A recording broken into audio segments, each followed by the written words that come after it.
자, 오늘은 우리가 수능특강 문학 2026학년도 교재인 거죠. 개념학습에 있는 유능길의 장마라는 작품을 공부를 같이 한번 해볼 겁니다. 여러분들 중에 장마라는 작품이 익숙한 학생들도 있을 거고요. 그렇지 않은 학생들도 있을 거예요. 익숙한 학생들의 경우에는 이전에 1학년 때 교과서에서 배운 적이 있을 경우이고요. 이제 익숙하지 않은 경우에는 교과서에서 배운 적이 없고 학교 내신 시험범에서 본 적이 없는 학생들이겠죠. 그래도 유능길의 장마 같은 경우에는 워낙 유명한 작품이다 보니까 그래도 고3이 된 이 시점에는 한 번쯤은 들어봤을 수 있는 그런 소설이라고 생각합니다. 자, 여러분 일단 우리 개관을 한번 좀 정리해보고 쌤이 대략적인 한번 줄거리 좀 설명을 해줘 볼게요. 왜냐면 우리가 소설 같은 경우에는 간접 연계이다 보니까 딱 이 장면이 출제된다라기보다는 이 장면이 아닌 다른 장면이 출제가 될 수도 있겠죠. 사실상 유능길은 근래에 너무 출제가 많이 됐다 보니까 수능에 연계될 가능성이 조금은 낮은 작가라고 볼 수도 있을 것 같아요. 이유는 정말 근래에 많이 출제가 되었기 때문에. 그리고 우리가 작년만 해도 수능 완성이라는 이제 연계 교재에 빙천과 심홍이라는 작품도 있었고 수능 특강에도 있었어요. 그쵸? 그래서 정말 요즘 가장 핫한 작가 중에 하나라고 볼 수 있을 것 같습니다. 자, 정리를 해보면요. 이 작품은요. 전후소설이에요. 여러분 전후소설이라는 거는 전쟁 후를 다룬다라고 보면 되는데요. 우리나라로 하면 전쟁은 6.25 전쟁을 말을 하는 겁니다. 그래서 6.25 전쟁 뜸을 배경으로 하고 있는 소설이고 이 작품은 사실 길이가 굉장히 길어요. 그래서 중편 소설로 분류가 되고요. 우리는 그중에 아주 일부를 공부를 하는 거죠. 그리고 좀 더 우리가 두드러지게 봐야 될 거는요. 성장소설이라는 측면이에요. 즉 서술자가 어린 서술자예요. 그래서 이 어린 서술자의 어떤 성장, 내면의 성장을 다루고 있다라는 점에서 성장소설이다라고 보면 좋겠죠. 그래서 우리가 이 어린아이 서술자를 이제 내세우는 작품들이 꽤 많고 또 많이 출제가 되고 있는데요. 가장 근래에 출제되었던 것 중에 작품을 좀 보자면 원미동 시인이라는 작품이죠. 이 작품은 그 해에 EBS 수능특강에도 있었고요. 그 해 6평에도 이제 연계가 돼서 출제가 되었던 작품인데 이 원미동 시인도 어린아이를 서술자로 내세우는 작품이었다라는 거 좀 눈여겨보면 좋을 것 같고 또 우리 친구들이 이제 읽게 되는 작품 중에서 아주 어릴 때 배웠을 것 같아요. 중학교 때 사랑손님과 어머니 혹은 채만식의 치숙 이런 작품들이 어린아이를 내세우는 그런 시점의 소설이거든요. 또 이제 고1, 2 모의고사로 보면은 새해 선물 은희경의 새해 선물 같은 경우에도 우리 친구들 입장에서는 조금 생소할 수 있어요. 근데 기출이 된 적이 있거든요. 그래서 이 작품 같은 경우에도 어린아이를 서술자로 내세우는 그런 효과를 노리고 있다라는 겁니다. 자, 여러분 이 작품의 제재라고 한다면요. 6.25 전쟁인데요. 그 6.25 전쟁과 그 6.25 전쟁이 일어난 어떤 이념 대립을 소재로 하고 있다라는 거죠. 여러분 이념 대립이라는 게 굉장히 중요한 건데요. 우리 친구들이 그 이념이라는 것을 굉장히 어려워해요. 근데 이념이 이제 영어로 이데올로기예요. 이데올로기. 그렇게 들으면 또 좀 뭔가 이해가 잘 되죠. 그래서 우리 6.25 전쟁은 이데올로기의 대립, 남북 간의 대립으로 일어난 거다 보니까 그것을 기반으로 한 전쟁이 얼마나 참혹했는지 그리고 그 이념이라는 게 여러분 사실 물론 우리 생활에서 굉장히 중요한 거지만 사실 우리가 실생활에서 먹고 사는 데 있어서 뭔가 좀 직접적으로 체험이 안 되는 소재이기도 하잖아요. 근데 그것 때문에 이렇게 많은 사람이 죽고 민족 간의 어떤 그런 갈등을 겪었다라는 게 굉장히 비극적이다라는 거죠. 자, 그리고 가장 중요한 특징은 아까 선생님이 말했던 것처럼 어린아이를 서술자로 내세우는 어떤 그 서술 효과. 그거를 우리가 체크하면 좋겠죠. 그래서 이 장면이 아니더라도 다른 장면이 출제가 된다 하더라도 그런 부분을 물어볼 수 있다라는 겁니다. 자, 여러분 이거는요. 1인칭 관찰자 시점이에요. 사실 이게 여러분 친구들이 많이 배웠지만 1인칭 관찰자 시점인 소설이 많지가 않거든요. 근데 유능길의 이 소설에서 좀 종종 등장을 하는 것 같아요. 이 작품도 그렇고 9켤레의 구두로 남은 사내라는 작품도 1인칭 관찰자 시점이거든요. 그래서 그런 부분들도 우리가 좀 눈여겨보면 좋겠다라는 겁니다. 자, 여러분 아래 장면은요. 어떤 장면이냐면요. 할머니와 외할머니의 갈등이 두드러지는 장면이에요. 자, 이게 무슨 상황이냐?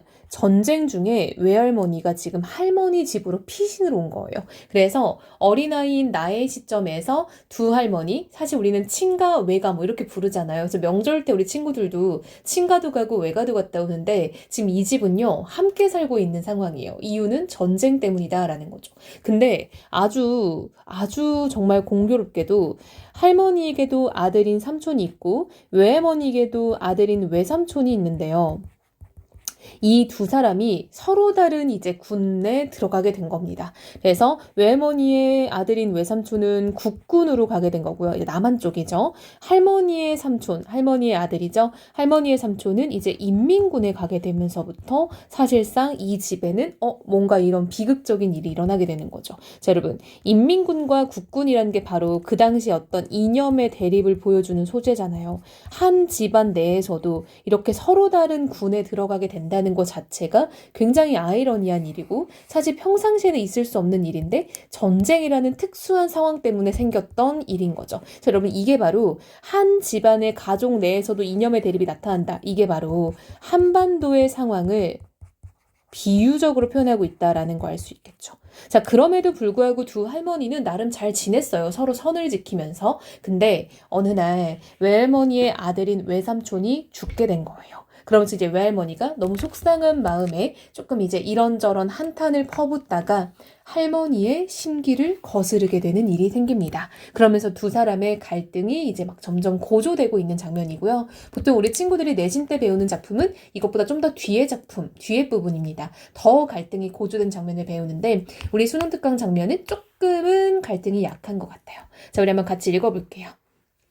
불쌍한 것, 혼잣말을 남기시며 외할머니는 내 곁을 떠났다. 구겨진 무명 치맛자락을 소리 없이 끌면서 마루로 나서는 외할머니의 뒷모습을 나는 실눈을 뜨고 바라보았다. 방금 그 중얼거림이 누구를 가리키는 것인지는 모른다. 불쌍한 사람은 내 주위에 너무 많았다. 우선 일선에서 전사한 외삼촌이 그렇고, 그쵸 여러분, 이 외삼촌이 바로 국군이라고 했죠. 사실은 나 역시도 몹시 불쌍한 처지에 있었다. 자, 여러분, 나라는 서술자 나왔습니다. 그쵸? 작품 속 서술자고요. 나라는 말이 나왔으니까 1인칭 대명사잖아요. 그래서 작품 속 서술자이자 1인칭 서술자인데 어린아이로 설정이 되어 있다라고 아까 말을 했었죠. 형사한테서 양과자를 얻어먹은 사건 이후로 나는 근달소수간이나 줄곧 울 안에만 틀어박혀 근신하면서 근신할 것을 명령한 아버지와 용서할 권한을 가진 할머니의 눈치를 살피는 신세였다. 자, 여러분, 이게 무슨 상황이냐면요.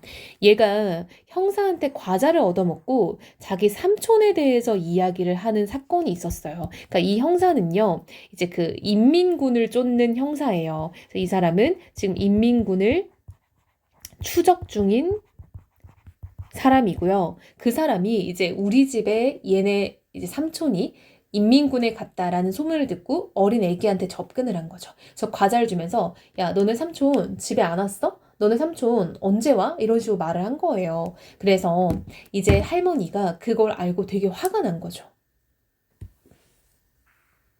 그러나 가장 불쌍한 사람은 바로 외할머니 자신이었을지도 모른다. 마루 끝에 앉아서 구름에 덮인 건지산 근방을 바라보는 외할머니의 모습은 몹시도 허전해 보였다. 전사 통지서를 받던 날 저녁에 본 강하고 두렵던 모습은 도무지 찾아볼 수 없었다. 자, 여러분, 전사 통지서라는 거는요, 이제 국군을 간 외삼촌이 죽었다 라는 것을 알려주는 통지서였겠죠. 이젠 시들 대로 시들어 먼 산바라기로 오두만이 앉아있는 초라한 할멈 하나가 있을 뿐이었다. 고역에서 해방된 기분은 그 측은한 모습으로 하여 금세 지워지고 말았다. 자, 여러분, 이제 중략 이후입니다. 어머니나 이모는 그래도 괜찮은 편이었다. 무엇보다 우려되는 건 할머니와 외할머니 간의 불화였다. 외삼촌과 이모를 공부시키기 위해 살림을 정리해서 서울로 떠났던 외가가 어느 날 보퉁이를 꾸려들고 느닷없이 우리들 눈앞에 나타났을 때 사랑채를 비우고 같이 지내기를 먼저 권한 사람은 할머니였다.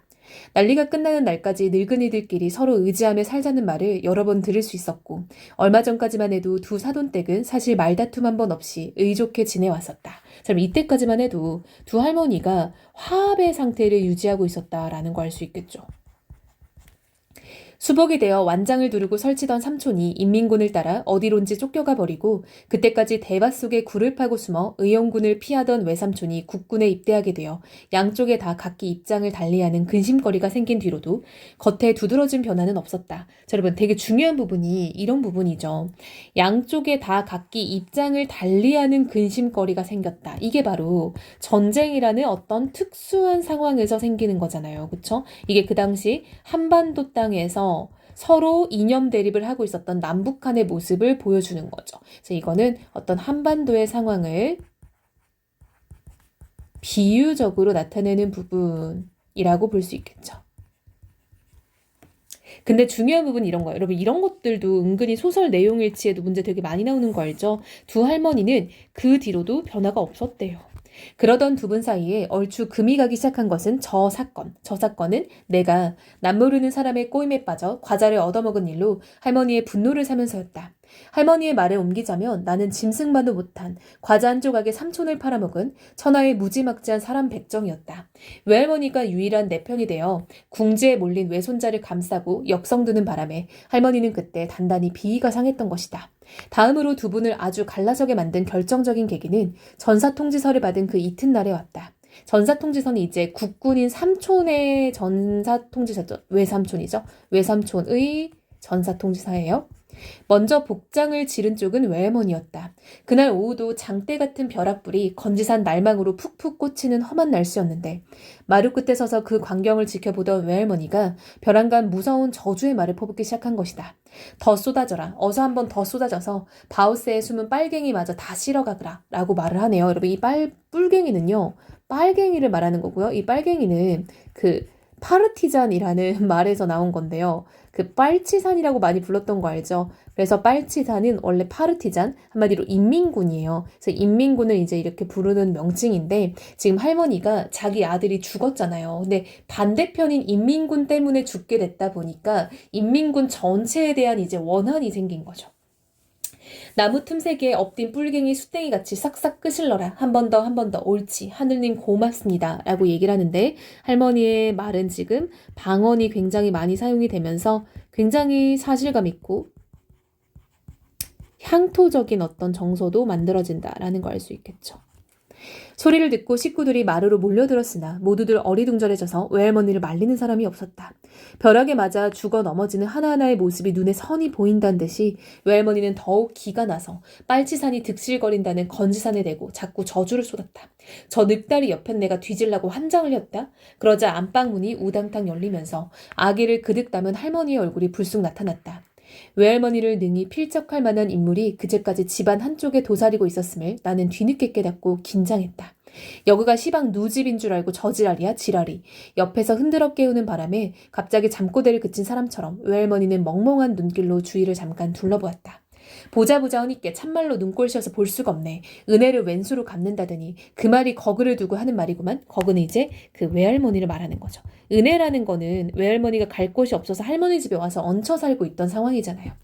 올 때 갈 데 없는 신세 하도 불쌍해서 들어앉혀 놓게로 인자는 아도 의런도 몰라보고 가진 야냥깨를 다 부리네 그랴. 미쳐도 곱게 미쳐야지. 그렇게 숭악실험 맘을 먹으면은 뎁대로 거그한티 날벼락 내리는 배비여. 당장 매역꽃을 듯한 기세로 상대방의 서슬을 다잡고 나더니 할머니는 사뭇 훈계조가 되었다.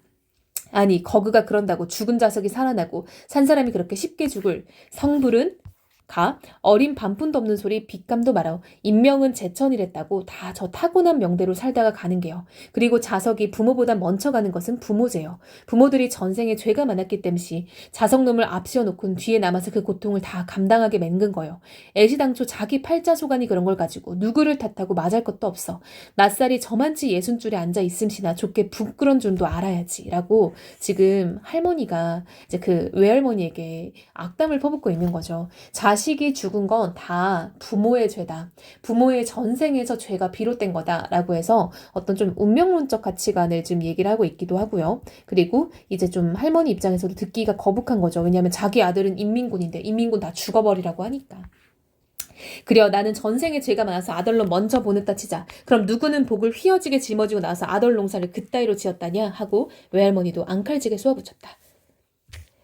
저놈의 옆에 내 말하는 것 좀 보소이. 참말로 죽을라고 한장했는 개비. 내 아들이 왜 어디가 어쩌가 니그려. 생각해보면 알 것이구먼. 저 죽은 댐이 지사 지내줄 놈 하나 없은께. 남들도 뭐다 그런 줄 아는가 본데. 자, 여러분.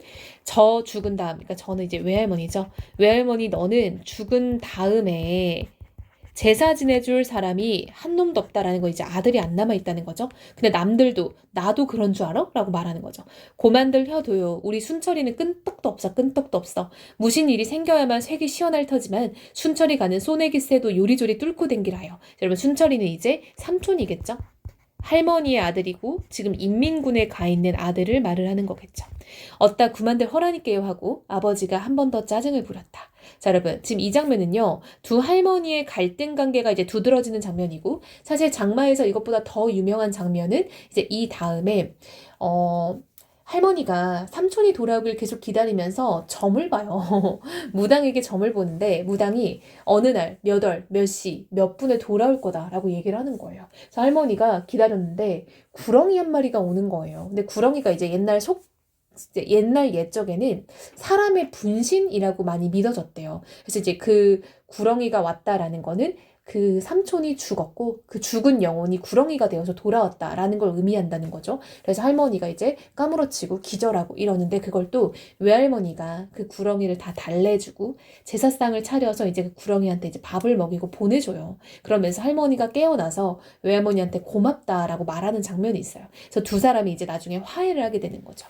그래서 두 사람이 서로 다른 군을 간 아들 때문에 갈등을 겪었잖아요. 그런데 나중에는 그러한 것을 다 내려놓고 서로를 위해서 뭔가 좀 마음을 써줬다. 화해를 했다. 그것처럼 우리 민족도 화해를 하길 바란다. 라는 측면으로 윤은길 작가가 이 작품의 결말을 만들었을 거다라고 보는 거죠. 그래서 이 장면은 사실 여러분 더 유명한 장면들이 있기 때문에 전반적인 내용 파악을 하는 게 조금 더 중요할 것 같고요. 두 번째로 윤은길 작가는 너무 중요한 작가지만 근래에 너무 출제가 많이 되었기 때문에 사실상 연계의 가능성이 매우 높지는 않다라는 거. 하지만 그럼에도 불구하고 수능 특강으로 이제 그 내신을 보는 친구들이 굉장히 많죠. 그럼 이 작품은 내신 선상에서는 너무 출제하기 좋은 작품이니까 공부를 꼼꼼히 하면 좋을 것 같습니다.